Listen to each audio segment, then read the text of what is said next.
আসসালামু আলাইকুম রহমতুল্লাহি অবরকাতুহু। সম্মানিত দর্শক, আমাদের দেশে বিদেশি শক্তির যে উপস্থিতি, এই সময়টাতে 2024 সনের এই যে নভেম্বর মাস রীতিমতো আতঙ্কের সৃষ্টি করেছে। এর কারণ হলো, যখন স্থানীয় যে পক্ষগুলো, রাজনৈতিক পক্ষগুলো খুব শক্তিশালী হয়, রাষ্ট্রীয় কাঠামোগুলো একটা সুন্দর সিস্টেমের মধ্যে চলতে থাকে, তারপর দেশের অর্থনৈতিক অবস্থা যখন প্রান্তিক লেভেলে খুব ভালো অবস্থায় থাকে, অর্থাৎ দরিদ্র এবং প্রান্তিক জনগোষ্ঠী তাদের হাতে পর্যাপ্ত টাকা থাকে, সমাজে সুখ থাকে, শান্তি থাকে, তখন অটোমেটিক্যালি পুরো সমাজ, রাষ্ট্রে একটা শৃঙ্খলা চলে আসে।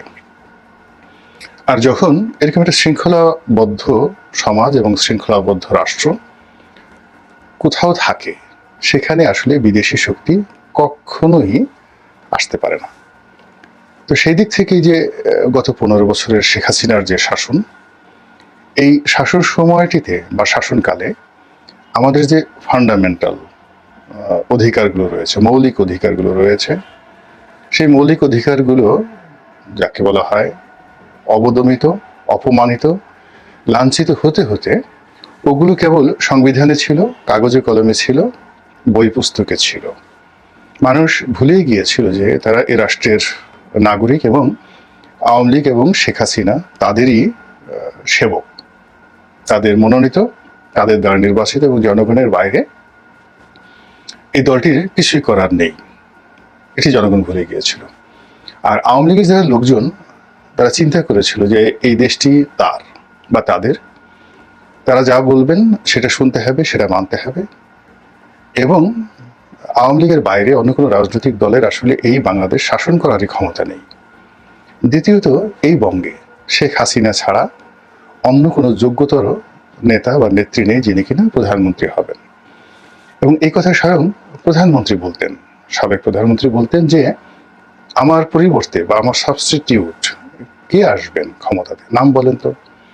এখন তিনি তখন এমন একটা ভয়ে রাজত্ব তৈরি করে ফেলেছিলেন যে তার মুখের সামনে যদি কেউ বলতো যে আপনার চেয়ে অমুকে ভালো, কিংবা অমুক দল ভালো করতে পারবে, তাহলে তার মানে কি বলবো, শরীরের সঙ্গে মাথার যে সম্পর্ক ঘাড়ের মাধ্যমে, সেই ঘাড় বা গর্দান কোথায় থাকতো, এটি এখন গবেষণার বিষয়। তো বাস্তবতা হলো, সেই রাজা নেই, সে হাতি নেই, সে হাতি শাল নেই, ঘোড়ার শাল নেই, সেই যে গণভবন তারা সেটাও নেই। এখন নতুন একটা সরকার এসেছে, এটি জনগণের ম্যান্ডেট নিয়ে এসেছে, বিপ্লবের মাধ্যমে এসেছে, যেটাকে বলা হয় পপুলার গভর্নমেন্ট। কিন্তু লিগ্যাল, আইনগত যে ভিত্তি, এটি এই সরকারের নেই। দ্বিতীয়ত হলো যে এই সরকারের কোনো সংগঠন নেই, রাজনৈতিক সংগঠন নেই, এমনকি কোনো সামাজিক সংগঠন নেই, এবং তারা বাংলাদেশের মাটিতে বন্ধুহীন একটি সম্প্রদায়।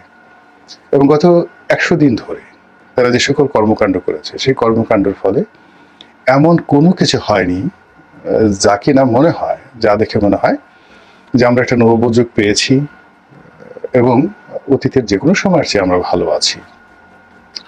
কিন্তু সেটি মনে তো হচ্ছেই না, উল্টো যে সকল বিপদ, বিপত্তি, বিশৃঙ্খলা, অস্থিরতা, অনিশ্চয়তা, বিরক্তি, সব কিছু মিলে আমাদের যে জনজীবন, রাষ্ট্রীয় জীবন একেবারে এলোমেলো হয়ে পড়েছে। এখন এই অবস্থাতে যা হয়, দেশের মধ্যে অনেকগুলো শক্তি, যেগুলো নিয়ন্ত্রণহীন শক্তি, এগুলো মাথা ছাড়া দিয়ে উঠেছে। যেমন ধরুন, বড় বড় যে রাজনৈতিক দলগুলো, সেই রাজনৈতিক দলগুলো যদি কখনো বিশৃঙ্খলা করে, আপনি তাদেরকে দায়ী করতে পারবেন এবং ধরতে পারবেন, সেটা বিএনপি হোক, জামাত হোক, জাতীয় পার্টি হোক। কিন্তু কোনো অসংগঠিত শক্তি, যেমন ধরুন কিশোর গ্যাং, কিংবা ধরুন এই যে রাস্তায় ছোট ছোট সংগঠন, তারা দাঁড়িয়ে গেল, শত শত যাকে বলা হয় ছোট ছোট সংগঠন, টেকনাফ থেকে তেঁতুলিয়া পর্যন্ত বিভিন্ন নামে বেনামে চাঁদাবাজি করলো, ডাকাতি করলো, রাহাজানি করলো, আপনি এদেরকে নিয়ন্ত্রণ করতে পারবেন না। এবং যখন সমাজে অনিশ্চয়তা থাকে, তখন ভদ্রলোকগুলো, যোগ্য লোকগুলো আত্মমর্যাদা এবং সম্মান বাঁচানোর জন্য পেছনে চলে যায়, আর সামনের সারিতে চলে আসে অযোগ্য, অদক্ষ, বিরক্তিকর মানে বিরক্তিকর। যেমন ধরুন, গভীর জঙ্গলে রয়্যাল বেঙ্গল টাইগার থাকে, কিন্তু লোকালয়ে মানুষের বিরক্তি উদ্রেক করে কিছু প্রাণী আছে। তদ্রূপ একটি দেশে যখন রাজনৈতিক বিশৃঙ্খলা চলে, তখন সত্যিকার অর্থে যারা প্রাজ্ঞ রাজনৈতিক নেতা, তারপর যোগ্যতর নেতা, তারা খামোশ হয়ে যায়, তারা চুপ হয়ে যায়।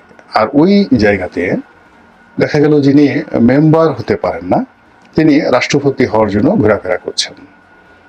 অথবা ধরুন, জীবনে কখনো রাজনীতি করেননি, তিনি এখন মন্ত্রী এমপি হওয়ার জন্য সেই বিএনপি, আওয়ামী লীগ, জামাত সবাইকে গালাগাল করছেন।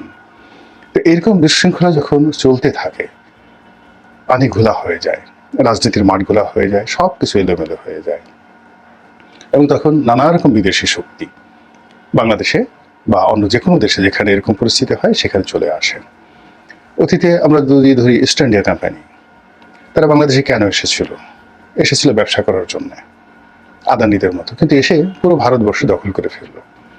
এবং তারা যে ভারতবর্ষ দখল করে ফেলেছিল, এর মূল কারণ ছিল এই যে এখন যে অবস্থা চলছে, পুরো ভারতবর্ষের রাজনীতি, সেটা দিল্লির সিংহাসন বলেন, বাংলা, বিহার, উড়িষ্যার সিংহাসন বলেন, সব জায়গাতে কিন্তু একই অবস্থা চলছিল।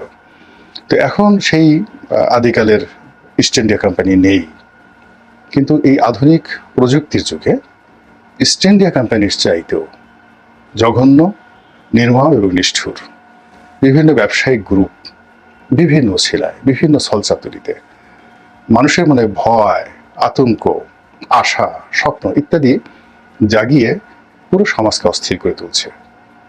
আর এই কাজগুলো করার জন্য তারা সরাসরি সামরিক শক্তি ব্যবহার না করে তাদের যে গোয়েন্দা সংস্থাগুলো রয়েছে, সেই গোয়েন্দা সংস্থা এবং সেই গোয়েন্দা সংস্থার যারা পেইড এজেন্ট, তাদের মাধ্যমে আমাদের এই সমাজকে রীতিমতো অস্থির থেকে অস্থিরতর করে ফেলছে।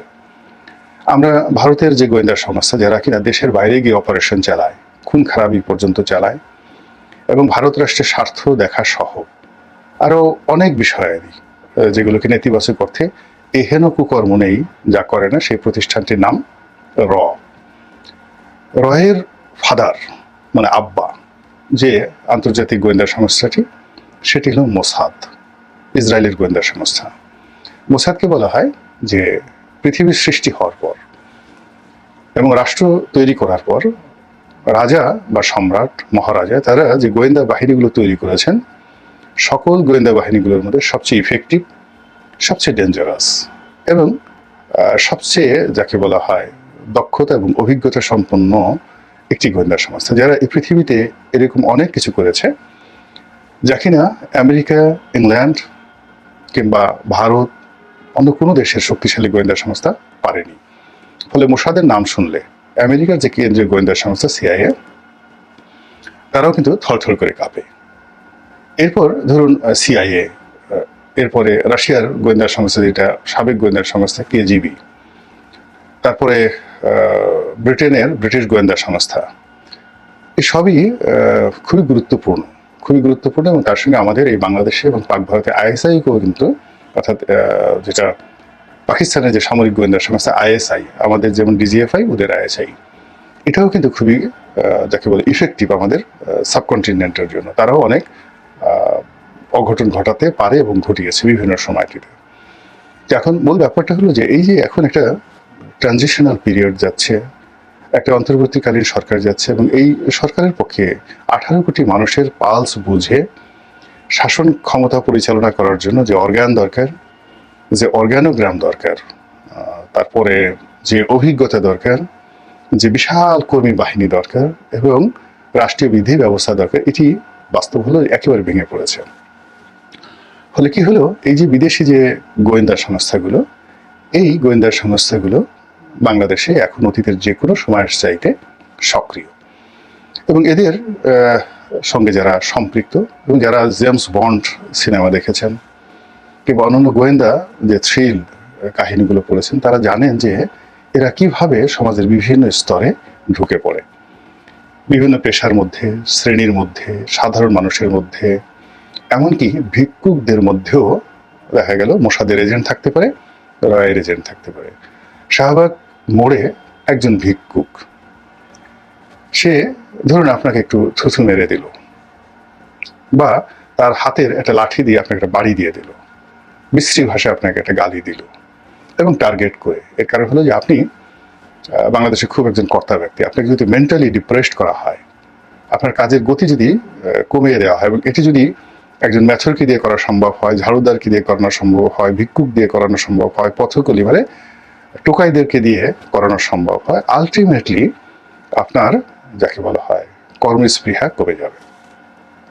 তো একটা সমাজে গোয়েন্দারা যে তৎপর, এটা বুঝতে পারবেন যে অযোগ্য এবং টোকাই প্রকৃতির লোক, যাকে বলা হয় সমাজের একেবারে প্রান্তিক লেভেলের, কেউ হয়তো গাঁজা খায়, কেউ হয়তো ফেন্সিডিল খায়, কেউ হয়তো ছিনতাই করে, এই মানুষগুলোর হাতে ক্ষমতা চলে যায় এবং তারা অনেক কিছু করে, অপরাধ করে, আবার সমাজও নিয়ন্ত্রণ করে এবং সমাজে বুক ফুলিয়ে তারা ঘুরে বেড়ায়। এরকম অবস্থা যখন আপনি দেখবেন কোথাও, ধরে নেবেন যে পেছন থেকে এরকম কোনো দেশি বা বিদেশি চক্র এদেরকে লেলিয়ে দিয়েছে। এখন আমাদের যে বাংলাদেশের প্রেক্ষাপট, সেই প্রেক্ষাপটে কি হচ্ছে আপনারা যারা যার যার অবস্থানে আছেন সবাই বুঝতে পারছেন। বড় ব্যবসায়ী থেকে শুরু করে ছোট ব্যবসায়ী, মাঝারি ব্যবসায়ী, প্রান্তিক ব্যবসায়ী, সকলের মধ্যেই এক ধরনের অনিশ্চয়তা। এবং এই যে গোয়েন্দা সংস্থাগুলোর যে খেলাধুলা, এই খেলাধুলার সঙ্গে সঙ্গে আবার অদ্ভুত অদ্ভুত সব সংগঠনের নাম শোনা যাচ্ছে, যেমন হিজবুত তাহরির। এখন হিজবুত তাহরির সম্পর্কে আমরা বাংলাদেশের মানুষ খুব অল্প জানি, কিন্তু এই অল্প জানার সুযোগে, যেমন একটা সময় আল কায়দা ছিল, বাংলাদেশে খুব আলোচিত হতো, বা অন্যান্য যে সকল জেএমবি গুরুত্বপূর্ণ যাকে বলা হয় রাজনৈতিক সংগঠন ছিল, সন্ত্রাসী সংগঠন ছিল, তো সেইগুলো এখন আর নেই। তো সেই জায়গাটাতে তালেবানের নামে একটা সময় খুব আলোচিত হতো, তো সেখানে হিজবুত তাহরিরের নাম খুব আলোচিত হচ্ছে।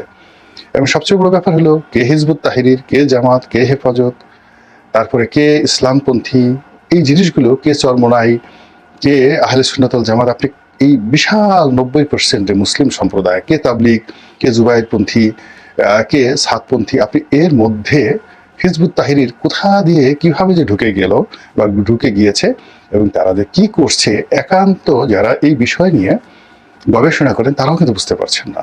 এই কারণ হলো পৃথিবীর সবচেয়ে বড় অরণ্য হলো জনারণ্য। সুন্দরবনে কোনো কিছু খুঁজে পাওয়া সম্ভব, আমাজনের জঙ্গলে খুঁজে পাওয়া সম্ভব, কিন্তু জনগণের মাঝে, বিশাল জনগণের মাঝে যদি কেউ হারিয়ে যেতে চায়, কেউ মিশে যেতে চায়, আপনি তাকে খুঁজে পাবেন না, কেউ কখনো খুঁজে পায় না। এখন আমাদের দেশের ইসলামপন্থী মানুষগুলো, ধর্মপ্রাণ মানুষগুলো, আল্লাহ এবং রাসূলে বিশ্বাস করা মানুষগুলো, এরকম শতকরা 90% মানুষের মধ্যে যদি হিজবুত তাহরির নামক সংগঠনটি ঢুকে যায়, এদেরকে আলাদা করার কোনো রকম মেকানিজম এবং মেশিন কোনো রাষ্ট্রের হাতে থাকে না, এমনকি আমেরিকার হাতেও নেই। কেবলই মাত্র সামাজিক সংহতি এবং সুষ্ঠু রাজনৈতিক ধারা, প্রগতি, এই জিনিসগুলো দিয়ে ধীরে ধীরে ধীরে ধীরে এদেরকে মোকাবেলা করা যায়। এখন যে অবস্থা তৈরি হয়েছে, সেই অবস্থাতে মানে বাংলাদেশ সকল অপকর্মের একটা অধিক্ষেত্র, বাংলাদেশকে সকল অপকর্মের একটা অধিক্ষেত্র বানানোর জন্য, মানে golden triangle of criminals and crime, সমস্ত বিদেশি শক্তিগুলো চেষ্টা করে যাচ্ছে। আপনি আফগানিস্তানের কথা চিন্তা করেন, এটাকেও কিন্তু একটা গোল্ডেন ট্রায়াঙ্গেল বানিয়ে ফেলেছিল রাশিয়া এবং আমেরিকা।